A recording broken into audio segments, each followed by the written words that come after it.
para considerar y plantear un proyecto de entrenamiento de jóvenes corredores de largas distancias a largo plazo, tenemos que considerar diferentes variables. La primera está en que durante todo el proceso de crecimiento se provocan tres tipos de situaciones. Por un lado tenemos la adaptación durante el crecimiento al estímulo que realizan. En segundo lugar, tenemos las sobrecargas que ciertos tipos de estímulos nos van a provocar sobre el organismo. Por ejemplo, si un niño se sienta mal en la silla en la escuela, entonces las posibilidades que esta carga que supone sentarse muchas horas mal le favorezca una posible desviación de columna, una escoliosis. Y lo mismo ocurre para cualquier tipo de actividad física que se esté realizando. Y el tercer elemento a considerar es que las manifestaciones de rendimiento o de eficacia que se pueden estar manifestando durante la infancia, después del cambio puberal, no son las mismas. Es decir, que un niño que apunta a muchas maneras como corredor de larga distancia, en el momento que llega a la pubertad y se provocan los cambios metabólicos, en muchos casos, estos no son, en realidad no tienen una predisposición genética para la larga distancia, sino para otras. Y entonces el trabajo que se debería haber hecho previamente no ha sido el adecuado. Bien, para poder comprender mejor estas cosas, tenemos que analizar cuáles son las diferencias entre el sujeto y adulto y el que está en proceso de crecimiento, el joven o el niño que está en proceso de crecimiento. La primera diferencia que podemos encontrar son las madurativas del sistema nervioso. En todo el proceso de maduración, el sistema nervioso es muchísimo más rápida su maduración que no las estructuras, que no el crecimiento o el crecimiento pues, de óseo o el incremento de la actividad hormonal. Eso significa que todas las cosas que estén relacionadas con el sistema nervioso, como es la rapidez de movimientos o los procesos de aprendizaje, deben ser afrontados precozmente. Por el contrario, todo lo que se refiere a temas de maduración metabólica o hormonal, como por ejemplo el incremento de la masa muscular, el trabajo de incremento del VO2 y de los umbrales, tienen su momento de mayores incidencias a partir del cambio puberal. La segunda gran diferencia está en los aspectos relacionados con el crecimiento en relación con el aparato locomotor. Los huesos en crecimiento, sobre todo en los picos de crecimiento, cuando hay este estirón, justo al entrar en la pubertad, entonces el hueso es mucho más sensible a deformaciones. Estas deformaciones pueden ser por tres tipos, básicamente. Una es por compresión, es decir, cuando está el cartílago en estas zonas distales del hueso, están más blandos cuando está creciendo más. Por lo tanto, impactos sucesivos sobre el hueso, es decir, que las articulaciones estén sometidas a impactos intensos o bien microimpactos repetidos sobre los mismos puntos durante mucho tiempo, esto pues puede favorecer una deformación, que los huesos se consoliden inadecuadamente durante el proceso de crecimiento. Es como si una estatuilla de barro, que todavía cuando no está seca todavía, le estamos dando pequeños golpecitos, o bien de arriba hacia abajo, o bien lateralmente, pues el riesgo de deformarla es grande. La segunda manera de poder incidir negativamente sobre este desarrollo del crecimiento es por tracción.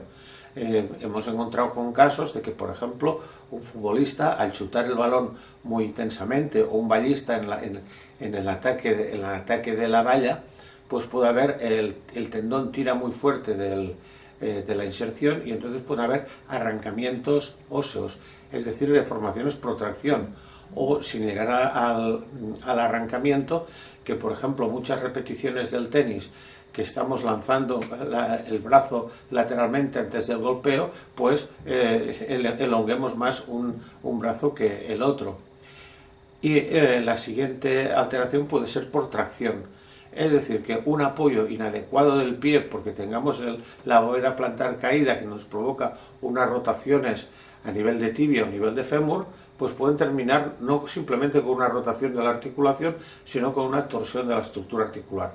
Por lo tanto, hemos de ser cautos en este aspecto durante el crecimiento. La siguiente variable, es decir, o la siguiente diferencia que hay entre los niños y adultos están en los aspectos metabólicos. Metabólicamente, los jóvenes tienen muchísima mayor capacidad de utilizar las vías aeróbicas, puesto que carecen de la suficiente capacidad enzimática para generar altas cargas de lactato. Por ejemplo, un entrenamiento que sean hacer 8 repeticiones de 70 metros a toda la velocidad con 2 minutos de recuperación, un entrenamiento totalmente inadecuado, pero vamos, supongamos que sometemos a un niño a hacer eso, o simplemente un partido de fútbol en que el niño está constantemente, o la niña están durante todo el partido detrás del balón, sprint, parar. La máxima capacidad de ácido de lactato que pueden acumular en sangre que se detecta es muy baja, 8, 9, 10, 12 milimoles. Pero cuando esto sucediera en adultos pueden superar los 20. Eso significa que durante el esfuerzo los niños se gastan todos los recursos metabólicos antes que el adulto, pero al mismo tiempo se recuperan mucho antes. Es decir, este entrenamiento que he dicho de las repeticiones de 60 metros prepuberales es una carga aláctica y aeróbica para los menores. Justo 3 meses después que haya entrado en el cambio puberal es una carga láctica muy grande. Por lo tanto, tenemos que tener siempre en cuenta que los menores lo dan todo, recuperan antes y que a los púberes, que ya en el inicio del cambio puberal. Esto además nos genera otra variable, como es que el niño o la niña que antes, a los 10 años, 12, parece que es un gran talento corriendo carreras de resistencia, puede llegar un momento en que tras el cambio puberal su metabolismo cambie, resulte que sus fibras tiene más fibras de contracción rápida que lenta y esté mucho más dotado para pruebas explosivas y anaeróbicas lácticas que no para pruebas de resistencia. Y entonces aquí entraríamos en la siguiente variable, que es en la maduración del sistema nervioso que ya hemos comentado antes. Todos los procesos de aprendizaje, los fundamentos básicos, para bien o para mal, se fijan y se automatizan antes de los 10-12 años, los patrones básicos. Si antes de los 10 y 12 años fijamos un patrón básico, como por ejemplo la técnica de carrera, la forma de correr natural inadecuada, tendremos en etapas posteriores que provocar un largo proceso de reeducación, pero que difícilmente llegará a la eficacia que habría obtenido si ésta se hubiera provocado antes del cambio puberal. Observen como un simple juego que ir pasando los obstáculos, si no damos ninguna consigna, tanto el que va en primer plano como el que está en el fondo con una camiseta roja, están haciendo una zancada completamente forzada hasta el punto que casi cae al suelo el del primer plano, donde la carrera no es circular y van apoyando los talones. El simple juego en sí no te garantiza un aprendizaje adecuado, de una técnica correcta. Simplemente el juego se le tienen que dar unas consignas que lo hagan adecuado para un aprendizaje. En este caso, sencillamente, los siguientes niños y niñas que van a pasar por encima de los neumáticos, les decimos que den pasitos muy cortos, y como mínimo que den 2. Entonces esta carrera forzada desaparece completamente para convertirse en esta carrera circular totalmente armónica que permitirá un aprendizaje adecuado. Pero aquí tenemos otro elemento importante, como es que todo lo que está relacionado con la velocidad gestual, por ejemplo, sería tocar una batería en musical, o la velocidad de los dedos en un piano, o la de teclear el ordenador, el computador, o la frecuencia a la hora de hacer un skipping o de un movimiento, esto está muy relacionado con la maduración del cerebelo, que es la parte del sistema nervioso que quizá antes mieliniza. Por lo tanto, los límites de velocidad gestual desvinculada del aspecto de la fuerza que podrá alcanzar un deportista adulto tienen mucha relación con cómo se ha estimulado este factor antes de los 6-8 años. Por lo tanto, es imprescindible que en las primeras etapas de la vida se estimule estos aspectos de la rapidez. Lo mismo decimos con el aprendizaje. Si a los 12 años ha automatizado un patrón inadecuado, pues difícilmente se podrá corregir. Pero además, ¿qué relación tiene esto con los runners o con los futuros corredores de fondo? Como hemos dicho, por los aspectos metabólicos, los corredores de los aspectos metabólicos, durante la infancia no hay esta diferenciación. El niño o la niña que vence la prueba de 60 metros planos suele coincidir con la que vence el salto largo o la carrera de 1000 metros. Entonces, ¿qué ocurre? Si al llegar al cambio puberal esta persona, este sujeto, está teniendo una estructura genética que tiende hacia pruebas explosivas, si no hemos trabajado los aprendizajes como del paso de la valla, del salto largo, del lanzamiento de bala y la rapidez, entonces estará limitado a la hora de pasar a otra especialidad atlética.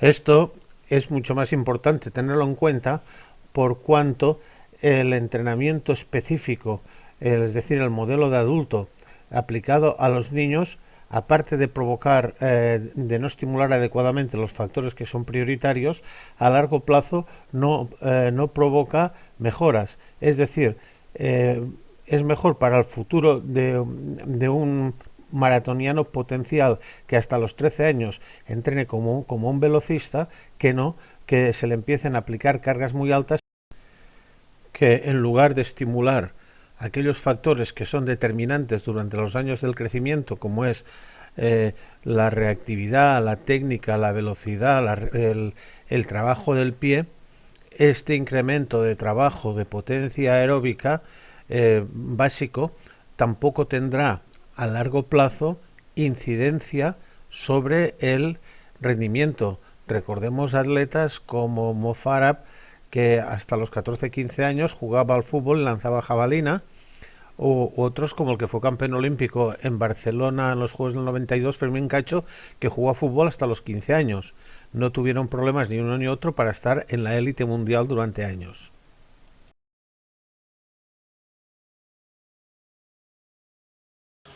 Otra variable a considerar es la variable hormonal. Hasta el cambio puberal no se desarrollan los aspectos relacionados con el incremento de la testosterona, especialmente en los varones. Entonces, para el desarrollo de la fuerza muscular, hemos de considerar que hay dos variables. Una está relacionada con los aspectos neurales, es decir, con el número de unidades motoras que recluta el sistema nervioso a la hora de ejecutar un movimiento, es decir, como más unidades motoras reclutemos en un instante determinado, más capacidad de generar tensión tendrá este músculo. Pero por otro lado tenemos el incremento, la hipertrofia de las fibras musculares, es decir, en uno, cuántos cilindros de un motor de 200 cilindros, por ejemplo, reclutamos en un instante, y por otro lado, cómo aumentamos el cubicaje de estos pistones, cada uno de los pistones que tiene este motor grande. Hasta el cambio puberal, el incremento de la fuerza y el entrenamiento para el desarrollo de la fuerza se debe pensar en los aspectos neurales, es decir, en reclutar el máximo número de fibras musculares, de unidades motoras en un gesto. Y esto se hace con actividades que sean explosivas con poca resistencia externa. Por ejemplo, si hacemos un lanzamiento de un balón medicinal, se buscarían lanzamientos ligeros a altísima velocidad. Tras el cambio puberal, sí que entonces empieza a aparecer la testosterona. Entonces sí que ya debemos pensar en los dos aspectos, el neural, máximo reclutamiento de fibras, y el de hipertrofia sarcomérica, es decir, con incrementar el volumen muscular. No podemos durante la infancia olvidar ese aspecto de desarrollo de la fuerza desde esta perspectiva neural. Pero además tenemos otros aspectos como son la coordinación intermuscular, es decir, que hacer actividades complejas, sobre todo que sean muy transferibles a las especialidades de carrera, muchos ejercicios de técnica de carrera variados, relacionados entre sí en la dirección de la eficacia de carrera, de manera que desarrollar una eficacia coordinativa de los diferentes grupos musculares dirigidas a hacer más eficaz el gesto. Todo esto es imprescindible antes del cambio puberal, es decir, prioritaria la técnica. Pero dentro de la técnica, previamente está la postura. Lo que sí que es imprescindible durante estas etapas es cuidar el desarrollo muscular armónico y equilibrado, es decir, que no hayan acortamientos de las zonas flexoras, debilidad de la musculatura extensora y sobre todo el equilibrio y la simetría derecha e izquierda. Podemos ver en la espalda de este niño, jugador de tenis, la gran escoliosis que tiene y la gran diferencia de volumen muscular que hay entre el lado derecho y el izquierdo.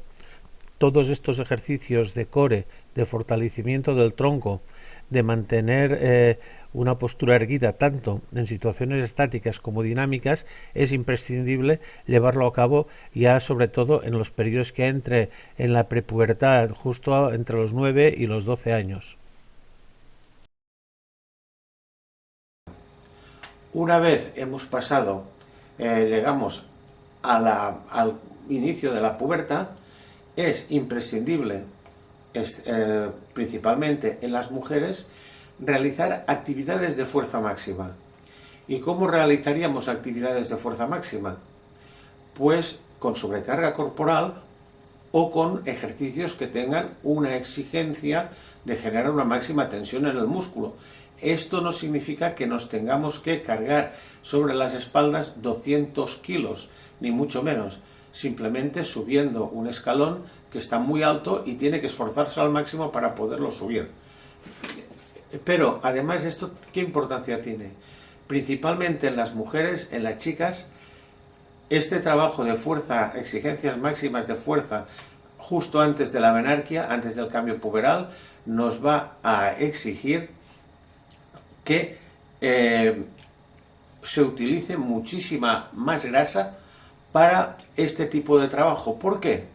Porque este tipo de actividad provoca un incremento en la secreción de testosterona endógena. Y esta testosterona, para poder incidir, para poder ser fijada, requiere reclutar mucha grasa, dicho en términos muy resumidos de un complejo, de una situación metabólica compleja. Es decir, que sobre todo las mujeres que antes del cambio puberal hacen este trabajo de fuerza máxima, primero mejorarán su capacidad a largo plazo de generar tensión muscular y por otro lado disminuirán la acumulación de grasa en pecho, caderas, que uno de los problemas de muchas atletas. Vistos estas diferencias generalizadas entre niños y niñas y los adultos, vamos a hacer simplemente ahora una consideración muy directa referida a la carrera. Cuando los jóvenes corren, cuando todos los sujetos o hacemos una actividad, buscamos siempre un principio de ser lo más eficaces, pero esta eficacia no siempre es desde el punto de vista de mejor rendimiento, puede ser desde la comodidad. ¿Y esto qué implica? Que cuando tenemos a los jóvenes, a los niños corriendo, con el calzado que tenemos actualmente para los menores, que es con un talón amortiguador, es decir, con un dron muy alto, con independencia del precio del calzado, este modelo, esta moda de este tipo de calzado, se está llevando a todas las marcas de calzado deportivo infantil, desde las más baratas hasta las últimas grandes marcas. Esto favorece, por lo que hemos visto en filmaciones de numerosos escolares, que corran apoyando el talón, porque entonces de esta forma evitan la sobrecarga muscular que les implica apoyar de medio pie o plano, en que hay que hacer un trabajo excéntrico de los flexores del pie, flexores de los dedos, o sea, gemelos, sóleo, etc.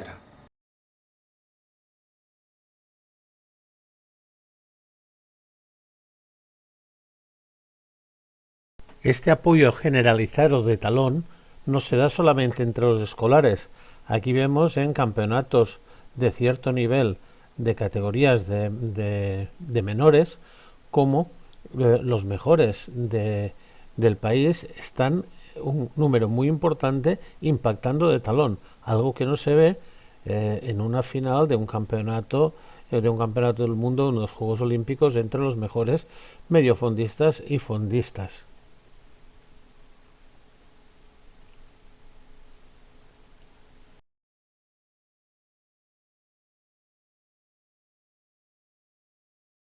Aquí podemos ver la diferencia de corredores que van al mismo ritmo entre su tiempo de contacto en función que entren apoyando el talón o planos o de metatarso. Entonces, esto tiene dos aspectos negativos. Uno es desde el punto de vista de la salud articular, que el impacto de talón es una sobrecarga muy grande sobre todas las articulaciones del tobillo, rodilla, cadera y las primeras vértebras lumbares. Pero en segundo lugar es que muscularmente no se está trabajando todos los sensores propioceptivos de la planta del pie, ni la musculatura equilibradora del pie está activa. No desarrollamos peroneos, sobre todo el tibial posterior, y los flexores del dedo gordo y los flexores de los dedos, ni los gemelos y el sóleo, no se están educando para un trabajo excéntrico que será imprescindible para correr a largo plazo de planta o de metatarso. Observar en esta niña la diferencia en la técnica cuando apoya de talón calzada o cuando va descalza, que al dolerle al apoyar el talón se ve obligada a apoyar de planta. Si sigue entrenando, si sigue corriendo, si sigue jugando apoyando el talón, automatizará un modelo inadecuado de carrera. Podrán ver cómo el apoyo de talón implica que todos los músculos estabilizadores del pie no se hayan activado de manera refleja, y en el momento que el peso del cuerpo pasa sobre el apoyo, el pie eversiona completamente, se tuerce y perdiendo la estabilidad. Algo muy diferente de la misma niña, el mismo pie, con 5 minutos de tiempo, cuando la hemos descalzado. Vean cómo está el pie totalmente estabilizado. De esta situación, es decir, que esto lo pueden comprobar ustedes observando a los niños cuando juegan en el patio o en una competencia, en una carrera de menores. Todos van apoyando el talón. Pero si miramos entonces un campeonato del mundo de 10.000 metros, incluso de maratón, veremos que mayoritariamente apoyan como mucho casi de planta, pero muy pocos apoyan de talón. Tenemos que dejar al margen algunos o algunas, sobre todo maratonianas, muy especialmente africanos, que que no tiene nada que ver la eficacia en la carrera con las formas naturales que han adoptado, pero mayoritariamente se debe tender a educarlos para la eficacia. Entonces, ¿qué sucede además? Esto sucede que el crecimiento en longitud de los huesos es anterior al incremento de la fuerza. Es decir, primero te crece la palanca del pie, pero el músculo está para trabajar con esta palanca. Si la palanca la hemos aumentado, de repente el músculo tiene que generar una mucha mayor fuerza para poder movilizar el pie. Esto, ¿qué consecuencias tiene? Puede tener dos. Reforzar el apoyo de talón, porque si apoyamos de talón, toda la reacción del suelo la absorbe el talón, luego llega al pie plano y empujamos. Pero hay otra segunda además, llega al pie de talón, el pie plano tenemos fuerza y ¿qué hacemos? Y entonces rotamos. Y al hacer así, la palanca, en la dirección de la fuerza es mucho menor, el pie puede moverse rápido, pero la fuerza que transmites hacia adelante es mucho menor. Por lo tanto, será imprescindible que en estas etapas dos cosas: evitar el trabajo, el apoyo de talón. Segundo, que evitar rotaciones tanto a nivel de cadera como a nivel de el pie, que se hunda al pie por debilidad del tibial posterior. Si esto durante la infancia se automatiza esta forma de correr, tenemos dos cosas: una desde el punto de vista coordinativo, que ha adoptado un patrón inadecuado; dos desde el punto de vista muscular, que no hay un crecimiento adaptado a las exigencias específicas. Por las exigencias específicas del rendimiento de la carrera es llegar con el pie plano o de metatarso si es velocidad, de manera que hay una primera fase excéntrica de todos los flexores plantares, es decir, gemelo y sóleo, y de todos los también flexores de los dedos, tibial posterior, tibial posterior, el que nos aguanta el arco plantar que no se hunda, los flexores de los dedos y el flexor del dedo gordo.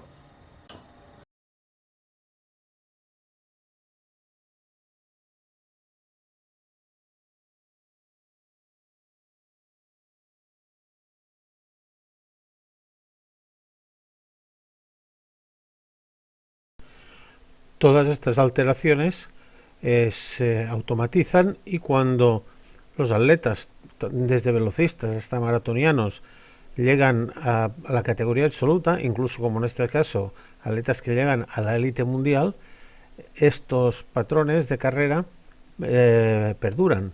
Entonces, claro, a la hora de aplicar una fuerza, si el pie está apuntando oblicuamente y no apunta en la dirección adecuada, pues entonces la fuerza es menor. Asimismo, este tipo de apoyos favorecen todo el tema de fascitis plantares, tendinitis y molestias en las rodillas.